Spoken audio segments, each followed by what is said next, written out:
A rescue helicopter has fallen into the river in Lego City. Hey! Build a man and off to the rescue. Prepare the lifeline and make the rescue. The new emergency collection from Lego City.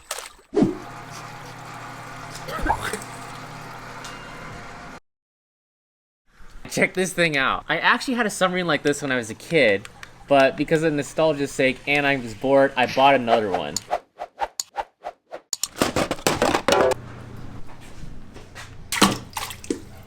This video is sponsored by ExpressVPN.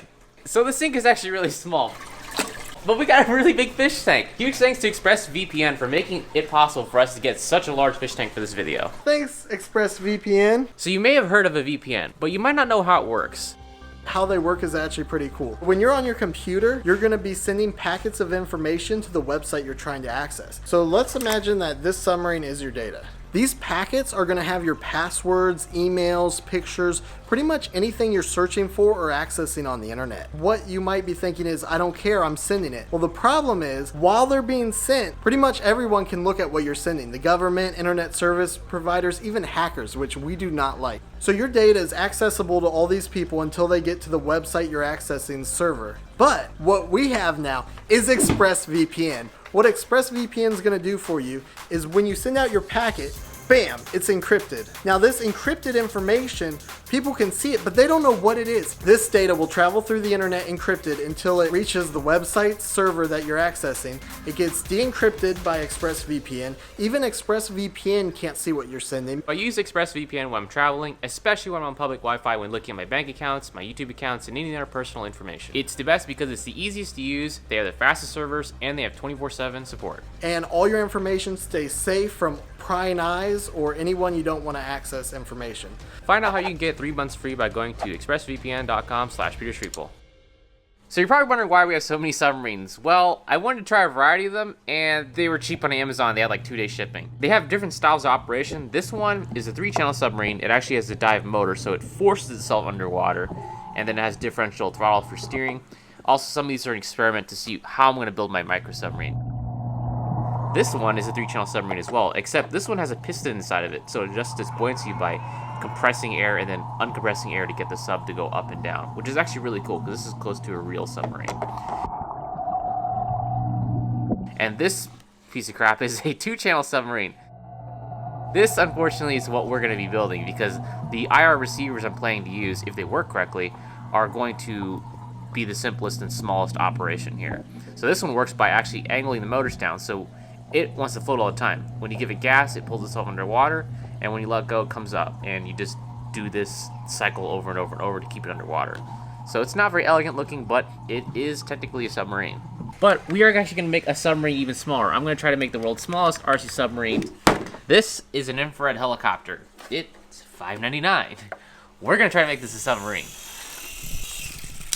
Alright, now that it flies, I'm going to coat the flight controller in epoxy because I would normally use corrosion next, but I don't want to kill my fish or damage my fish tank ecosystem. And then we're going to put it in the water and see if this thing actually works underwater. So it looks like it's working. It's coated in epoxy.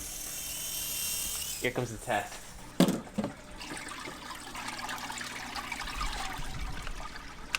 So let's try this. I'm going to perch the helicopter right here. Here we go. Oh, what? Yeah. Okay, well, it can't fly out of water, but it does work.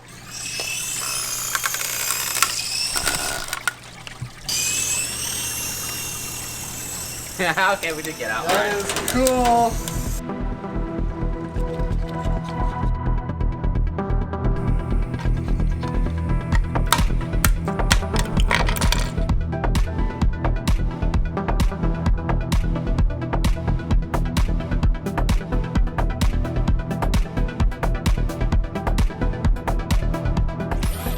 Our submarine is done. It is clearly not that small. But I am just going to test the IR capabilities of this $5.99 helicopter parts into a mini sub. It's actually 3 channels too, so it's similar to this, but the weird thing about it though is when I advance the throttle, then I have control of pitch, which is this little rear rotor here. So hopefully advancing throttles gets the sub moving, and then controlling pitch here dives the submarine and, you know, makes it come up and all that. Because this is dynamically diving, it's not statically diving. So I need to shake a little bit of the air out. The canopy has a little bit of air inside of it. It needs a little bit of foam to keep it afloat. All right. Okay, well that works. That answers that question. Yes, it works really okay. Okay, steering kind of sucks, but that's kind of expected. You don't have reverse. I don't have reverse, so I have to wait for it to just kind of float around, and I can steer some. Wow, that works really good. All right, here's going up. So it does go up, but it needs a little more room. This is actually a little bit too small to play something like this, but I'm just testing the IR capabilities of using these things underwater. I'm sure it would have worked just fine, but I just wanted to play around and make a submarine.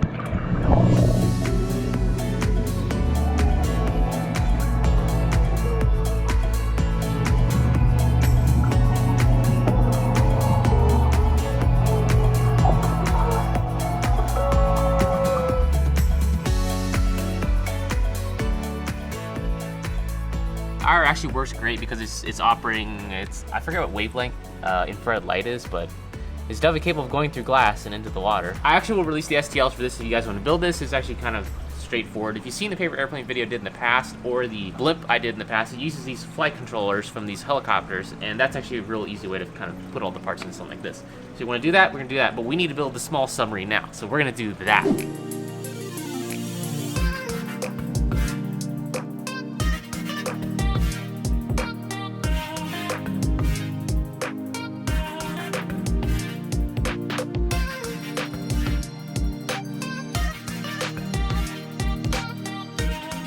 Check this out. So I've taken the receiver and I've shrunk in this stuff. I've kind of removed the stock battery, put a connector on it, shrunk the IR receiver head part down so it's smaller, and shrunken those wire lengths. Let's plug it in and make sure it still works. Yeah, look at that.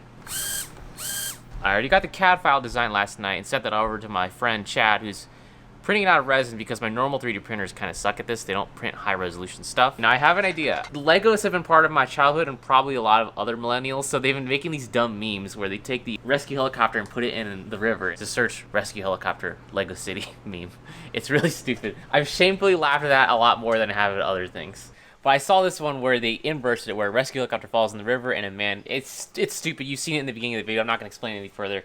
But I'm gonna basically take this Lego minifig and turn him into submarine because I love this kind of humor and it's trash and I love it. Probably just gonna go ahead and hot glue this onto the backside and then glue the motors to his arms, and then I think I'll have the world's smallest Lego submarine. Before I can attach these to this, I need to make propellers, and I can't use the full-size ones because they're just too big. They'll overload the power, so I have to reduce these to a smaller size. And that should be good enough for our submarine. Enhance. Enhance some more.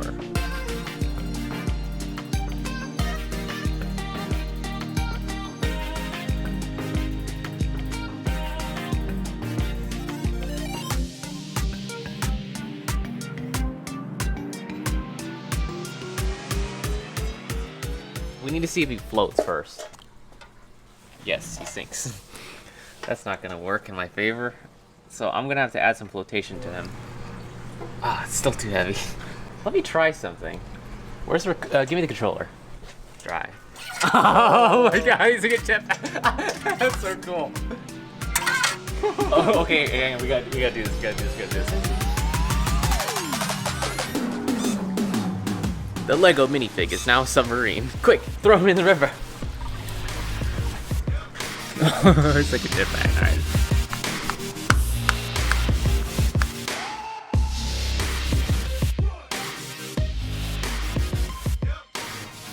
I'm too busy having fun. We're gonna go. Oh no! Now the problem is the battery has separated from his little oxygen tanks. So now he just does this and digs dirt. So I added another piece of foam to him. This is like a 2-channel submarine, so I only have the motor speeds on one and two sides. So advancing the throttle gets me to pull him down. If I love the throttle, he'll float back up. So simple, very, very basic submarine, very low tech, but it does work. I just want to play with the Lego man. Well, try.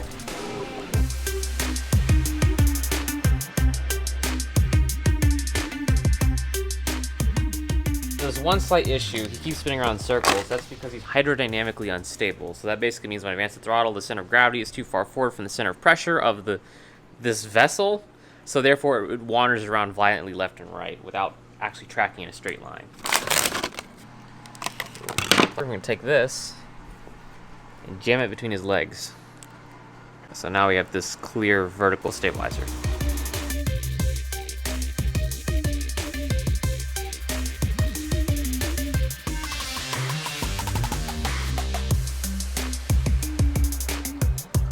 Get out of the way. After the submarine.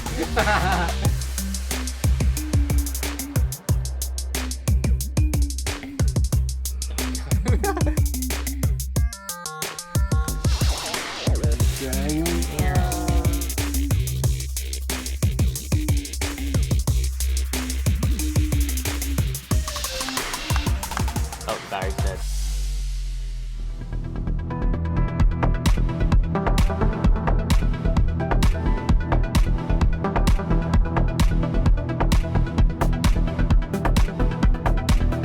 On to phase 3. The tiny resin printed submarine has showed up.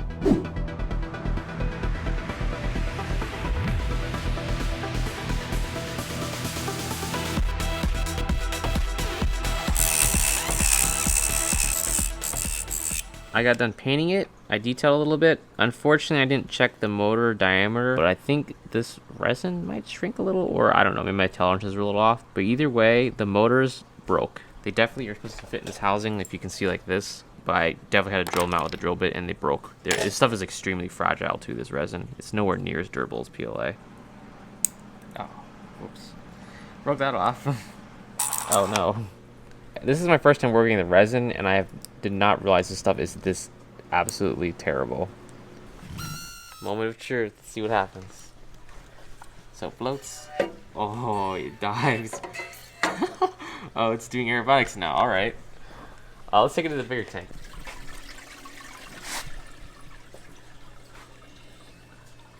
All right. Well, I'm not sure if we're getting any research done in this submersible anytime soon.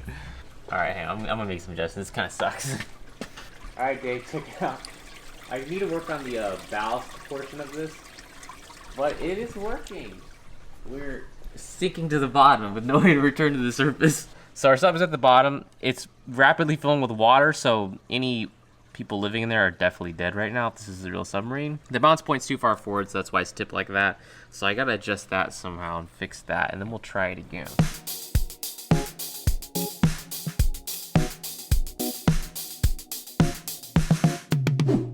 Okay, that's so much better. This is actually drivable. Yes! It's very, very sensitive. Not much precision control, that's for sure. Oh no, it's stuck.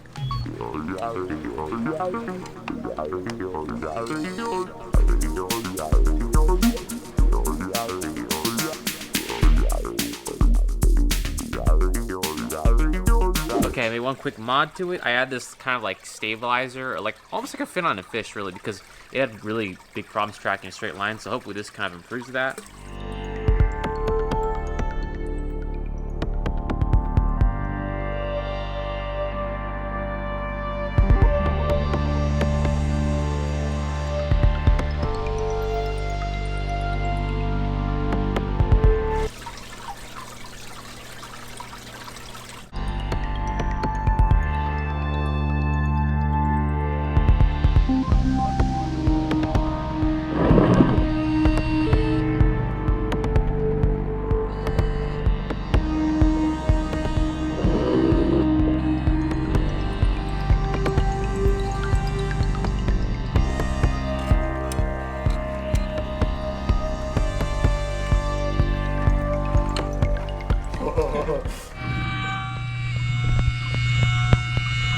Whee, check it out. What do you think, Sam? That's actually pretty cool. It's definitely really small, really hard to drive, but it definitely does submarine. So I think I have one more thing. I have a bit of a challenge between me and Sam. So I'm going to set up an obstacle course in the tank, and then we're going to see who's the fastest submarine driver. So here's the obstacle course. Drive over here, go over the sub, not under the sub, and then park the sub inside the mug. First one to do that wins. All right, you on the timer, Sam? Yeah. All right, I'm going to go first. And go. All right, so I'm in the water. Let's go over here. Just tap the throttle lightly. Okay, come on, come on. Okay, we're over the sub. Now we can go down. And you get off the glass. It really likes to stick to the glass.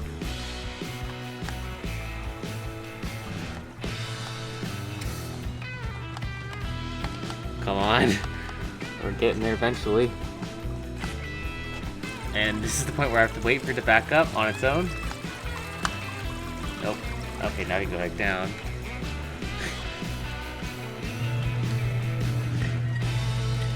Does that count? Damn it, I gotta park it in the gut. Hang on. There will be no battery left for me.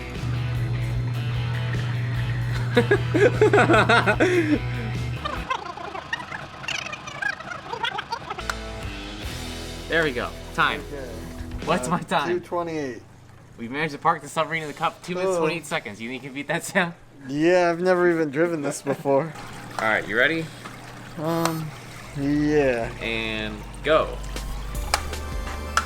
Okay, go over the sub. Right. Into the cup. Alright, made it over the sub.